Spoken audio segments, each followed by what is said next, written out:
Greetings to all Liveroc Gurus, greetings to all Liveroc Partners, and to everyone worldwide.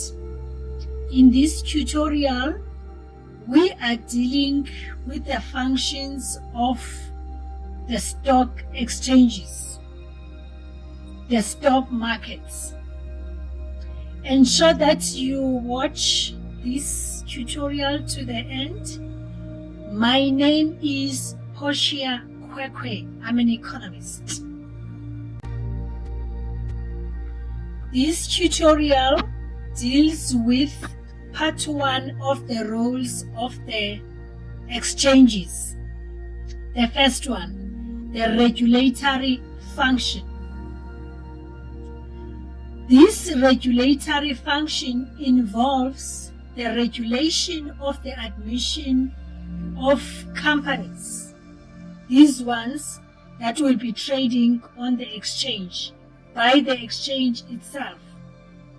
So which means they regulate that admission of the companies, the registration of the companies.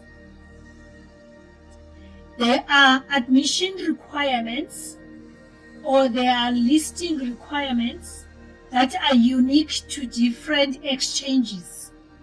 Like for instance, the requirements for NASDAQ might be slightly different from the requirements of Paris Bourse, Euronext, Paris. So which means different exchanges have got different listing requirements.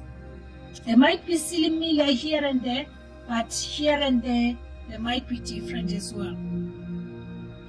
This regulatory function is most of the time premised on the national law that governs the securities industry in that particular country. The same securities law which governs the establishment, the same securities law which governs the registration of the securities market in that particular country. So, that particular national securities law can then be executed in some cases by certain commissions in certain regions of the world, whose task will be to administer the national securities industry in that particular country. Just to give an example of the People's Republic of China, it has got what is called the China Securities Regulatory Commission, the CSRC.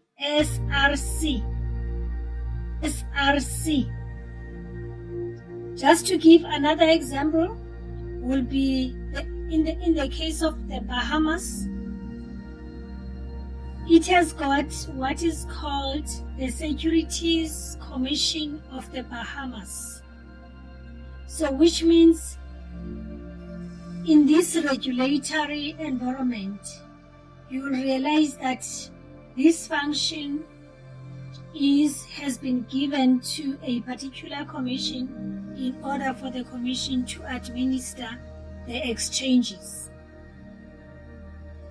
In most countries of the world, it's very crucial that as a business person to know all these things, and they are very, very fundamental to any business venture.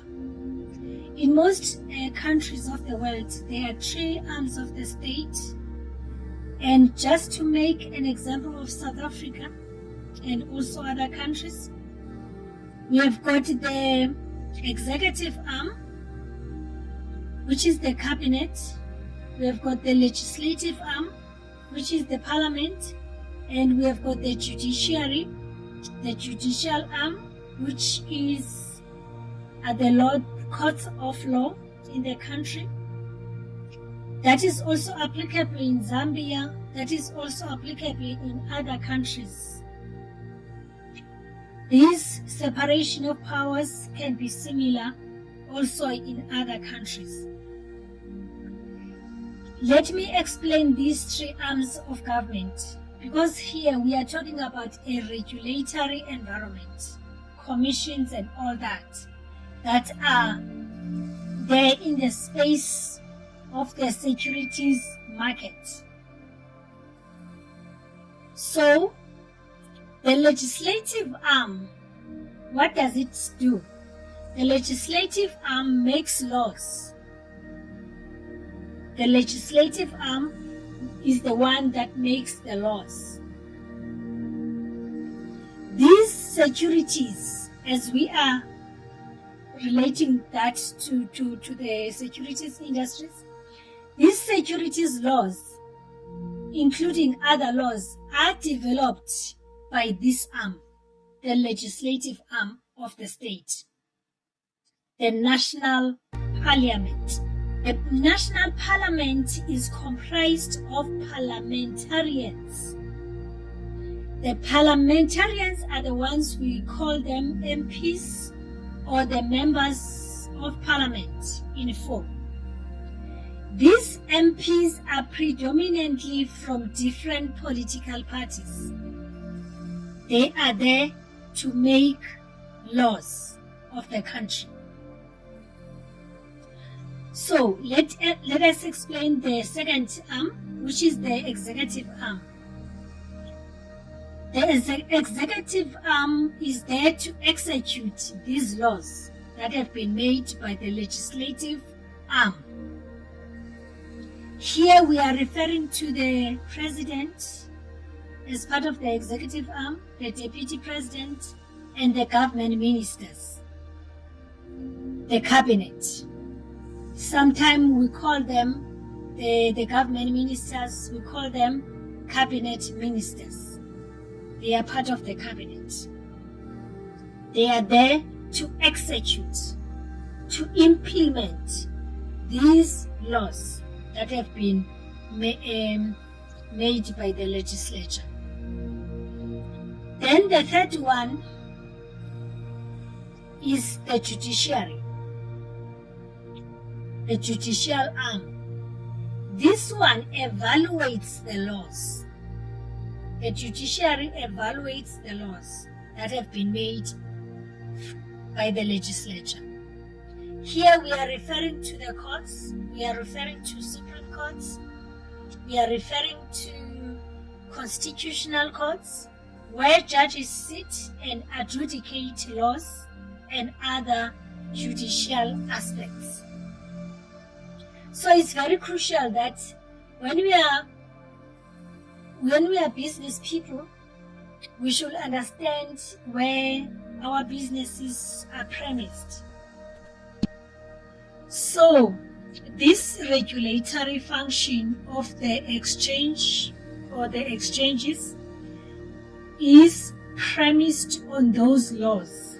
We have indicated how they are made. It involves the regulation of companies on the exchange. Now we have moved away from regulating those who are coming in, that is the admission level. Now, the exchange regulates the companies that are already admitted, they are already trading on the exchange. They regulate their interaction, and also they ensuring that they trade within the proper rules and regulations. So what actually is happening here? Amongst others, these companies, they will need to keep proper disclosure requirements, which are mandatory to be reported to the exchange within the reasonable period of time. All financial information, even information which is not financial, pertaining to a particular company that is trading on the stock exchange, or on the exchange. Because this particular type of information, be it financial information, is very crucial to investors so that they are informed. They make and they take informed decisions about whether or not to engage a particular organization, a particular company or not, and to what extent. So each and every exchange has got a set of regulatory disclosures by market participants. These include, amongst others, the disclosure of their financial status, any gains or losses, the disclosure of their SWOT analysis, where organizations reveal their strengths, their weaknesses, their opportunities and threats, their entire SWOT analysis. They need to disclose that. Also, the disclosure of any changes in the top management, top executive structure of the company, such as the changes of the chief executive officer, the change of the chief financial officer, the change of the chief investment officer. Disclosure also encompasses the disclosure of the loss of major deals by the company. Yes, also those will need to be reported. They need to be disclosed to the exchange as well as to the shareholders. The loss of major deals, loss of major clients, and also the gains in terms of crucial deals that bring prospects of success. All that particular information has to be disclosed. Any changes in the organization that affects positively or negatively the cash flow of the business or of the company that is trading on the exchange will have to be disclosed. The disclosure of the changes in the organization's financial projections. Some of the changes impose very strict disclosure regulations, some of the exchanges, whilst other exchanges, they enjoy much more relaxed disclosure requirements. So I can just say that there are disclosure levels according to different levels of exchanges. Other exchanges, they require a lot, and other exchanges, they require but not that much. So the disclosure requirements include as well the disclosure, quarterly reporting, annual reporting by these companies, which should be accessed by the shareholders. Remember, the investors, they have got their money there, as well as the exchange itself. As well as we recall that the exchanges have got a larger shareholder base. The exchanges, all of them, they have got the larger shareholder base. Of course, they differ here and there, which might be increasing in size, or in some instances this might shrink. So these disclosures also, they include investment disclosures, especially in the case of the financial institutions, the investment disclosures by key officials, decision-making officials within that space, including the assets that those companies have. So which means this regulatory function is very, very crucial is very, very crucial in order to protect as well the investors, the shareholders of these particular companies. Exchanges are responsible for the entire authorization and regulation of the market participants.